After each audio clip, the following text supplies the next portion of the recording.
Alhamdulillah. Mo kọ́ máa fi àsìkò yìí mo máa kọ́kọ́ fi dúpẹ́ lọ́wọ́ àwọn olólùfẹ́ ẹgbẹ́ orin Fuji,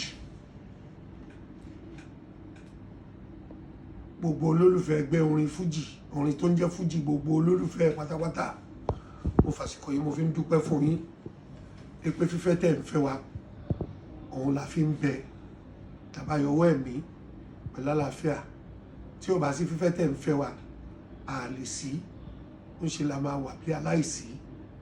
So àsí náà ni ẹ̀bùn iṣẹ́ tó ti kú nìkan ni ò sí, èèyàn máa wà tó máa bí aláìsí. So wọ́ọ́lá pẹ́ ń fẹ́ wa, gbogbo tọ́lọ́run fi kẹ́ yín lẹ fi ń fẹ́ wa, àmọ́ lóore ẹ ṣé ẹ kú fẹ́, Ọlọ́run á bá mi dúpẹ́ fún yín. Mo wá fi àsìkò yìí mo fi ń bẹ gbogbo Pasuma fans club worldwide. Mo ń fàsìkò yìí mo fi ń bẹ gbogbo Pasuma fans club worldwide. Lẹ́ẹ̀kan sí, orúkọ mi ni Alhaji Sikiru Ayinde Agboola aka SK Sensation, tí àwọn èèyàn mọ̀ tẹ́lẹ̀ sí kò lọ títí, tí mo jẹ́ ààrẹ national president fún ẹgbẹ́ onífújì, Fuji Musician Association of Nigeria, FUMAN. Ẹgbẹ́ onífújì nílẹ̀ Nàìjíríà àti kárí ayé, gbogbo ibi tó ti ń kọ fújì tẹgbẹ́ wà, nítorí pẹ́gbẹ́ onífújì yẹn Èkó ló ti lálẹ́ hù, Nàìjíríà ló ti lálẹ́ hù. Èkó náà ti dálẹ̀, ẹgbẹ́ yẹn ti wá ń tàn, ó ti tàn l'Amẹ́ríkà, ó wà ní Kútọ́nù, ó wà ní Côte d'Ivoire, ó wà ní London, ó wà ní Cairo, bẹ́ẹ̀ pẹ̀lú lamaka. So tẹ̀bára wọn ní Fuji ní Cairo tó ń ṣẹgbẹ́, àwọn gbàṣẹ àti dá ẹgbẹ́ onífújì lẹ̀ níbi tó wà láti bí ni. So mo ń fi àsìkò yìí mo fi dúpẹ́ fún gbogbo ẹgbẹ́, fún gbogbo ẹ̀yin olólùfẹ́ orin Fuji. Mo dúpẹ́ fún yín, mo dúpẹ́ fún yín, mo dúpẹ́ fún yín, Ọlọ́run á bá dúpẹ́ fún yín. Nítorí fífẹ́ tẹ̀ ń fẹ́ wa ló jẹ́ kí Fuji máa bẹ, fífẹ́ tẹ̀ ń fẹ́ wa ló jẹ́ ká máa bẹ. Fífẹ́ yín, ẹ fẹ́ wa nífẹ̀ẹ́ ojú lásán, ẹ fẹ́ wa láti inú títí dé ọkàn yín, ẹ wá ń fìfẹ́ yẹn hàn síta.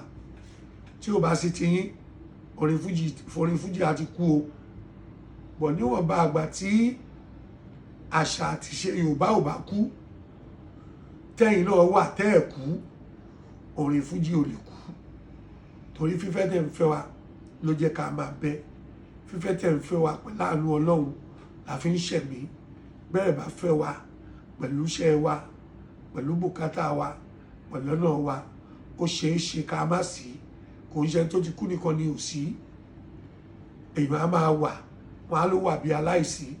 So adúpẹ́, àmọ́ lóore, mo dúpẹ́ lọ́wọ́ yín. Fífẹ́ tẹ̀ ń fẹ́ wa ni orí ọ̀fẹ́ ní Fuji fi ń bẹ. Mo wá ń fàsìkò yìí mo wá fi ń bẹ gbogbo ẹ̀yin Pasuma fans club worldwide pé kí ẹ fi ọwọ́ wọ́nú. Àgbà máa ń gbà ni, àgbà ò kí ń kọ̀. Ilé tí èèyàn bá mọ èèyàn ò kí ń wo. Then àwọn àgbàlagbà, àwọn bàbá wa, wọ́n ní a kì í mọ oṣù ń lọ kó má kù sí ibi àlọ́ yìí. Láàárín Pasuma pẹ̀lú Currency, Pasuma làgbà, Pasuma làṣíwájú.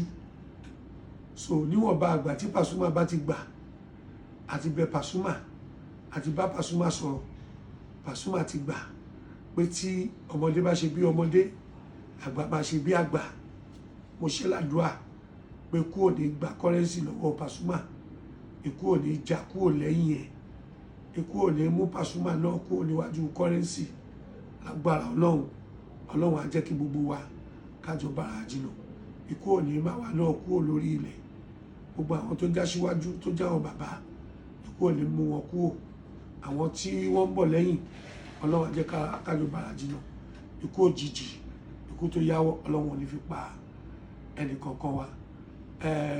Mò ń ṣe ẹ̀bẹ̀ yìí nítorí wípé nígbà tí nǹkan tó ṣẹlẹ̀ yẹn ọ̀rọ̀ tó ṣojú ìlú ni kò farasin mọ́. Wọ́n dẹ̀ ní eégún tí ó bá ti jáde ó ti kúrò láì wò. Social media, ẹ̀rọ ayélujára, kí nǹkan tó ṣẹlẹ̀ nínú horo tí ó bá ti fi lè dórí social media, tí ó ti dórí ẹ̀rọ ayélujára, ẹ̀rọ tó jẹ́ pé ayélukáyé ni, àfi tí ó bá ìdèjì tó bá ti débẹ̀ ó ti kárí ayé. So kò sátótólù kan tí n fẹ́ ṣe lórí pé ohun kankan ló ṣẹlẹ̀, bákan ló ṣe ṣẹlẹ̀, bákan ni ohun tí n fẹ́ sọ yẹn ohun tí gbogbo yín mọ̀ sí ni. Òun lọ̀rọ̀ tó ṣojú ìlú kò farasin. Kò possible, a kì í mọ̀ orin kórí má mì. So ẹjọ́ torí Ọlọ́run, tàbá fọ̀túnbọ́mọ wí àáfòsí famọ́ra. Mo bẹ̀ yín, mo fi ẹlẹ́dàá Alhaji Sikiru Ayinde Barrister tí Ọlọ́run lò láti dá orí Fuji sílẹ̀, mo fi ẹlẹ́dàá wọn mo fi bẹ̀ yín. Mo fi ẹlẹ́dàá Alhaji Kollington Ayinla, mo fi ẹlẹ́dàá wọn mo fi bẹ̀ yín. Mo fi ẹlẹ́dàá Wasiu, Alhaji Wasiu Ayinde K1 the Ultimate, mo fi ẹlẹ́dàá tiwọn náà mo fi bẹ̀ yín. Mo fi ẹlẹ́dàá gbogbo onífújì tó kù tó wà lórí ilẹ̀ àgbáyé, mo fi ẹlẹ́dàá wọn mo fi bẹ̀ yín. Mo á fẹ́ ẹlẹ́dàá èmi tí àwọn onífújì tí wọ́n fa ìtukọ̀ ẹgbẹ́ onífújì lé lọ́wọ́ pé kí n máa tukọ̀ ẹgbẹ́ yẹn fáwọn. Mo fi ẹlẹ́dàá tèmi náà mo fi bẹ̀ yín. Ẹlẹ́dàá ìyá tó bí mi mo fi bẹ̀ yín. Ẹlẹ́dàá bàbá tó bí mi mo fi bẹ̀ yín. Ẹ jọ̀ọ́ torí Ọlọ́run, ẹ fọwọ́ wọnú. Mo fa bẹ̀bẹ̀ bẹ̀ yín o, mo fa bẹ̀bẹ̀. SK Sensation, mo ń fa bẹ̀bẹ̀ bẹ̀ yín o, mo fa bẹ̀bẹ̀. FUMAN president ló ń fa bẹ̀bẹ̀ bẹ̀ yín o, mo fa bẹ̀bẹ̀. Nítorí pé kótán lájà máa ń lámì, mo fa bẹ̀bẹ̀ bẹ̀ yín o.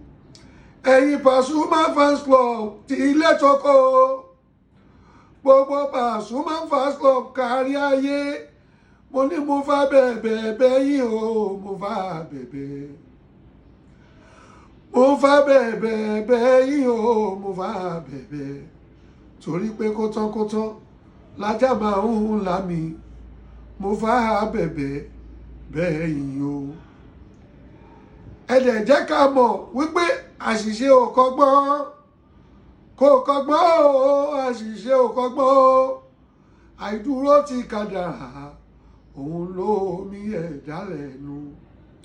Sensation, mo láṣìṣe ò kọ́gbọ́n, àṣìṣe ò kọ́gbọ́n o, àṣìṣe ò kọ́gbọ́n o. Àìdúró ti kádàrá, òun ló yẹ ẹ̀dá lẹ́nu. Ta ló mọ̀ lórí o? Kò bàbá sẹ́ni tó ń bọ̀nà, ṣe bọ́lọ́hùn nìkan ló gbọ́ ire. Ọgbọ́n ní òkan tá àgbà ire.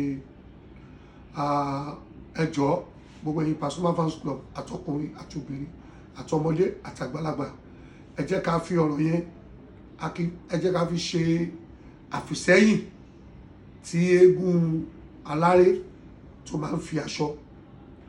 Ẹ jẹ́ ká gbàgbé ẹ̀, ẹ jẹ́ ká tẹ̀síwájú, kí lọ Fuji kó máa jó àjò lọ síwájú, kó má jájú rẹ̀yìn.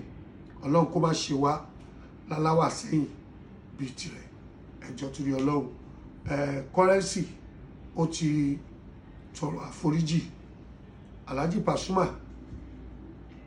mo ti bẹ̀ ẹ́, mo ti bá Currency wí. Gbogbo àwọn ọmọ onífújì náà lọ́tún lọ́sì, àfi yìí tí mo bá mú fídíò ẹ̀, tí mi ò rí fídíò ẹ̀ ni mi ò pè.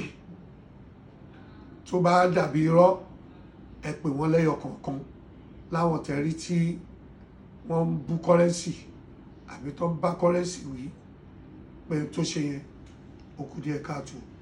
However níwọ̀nba àgbà tí àgbà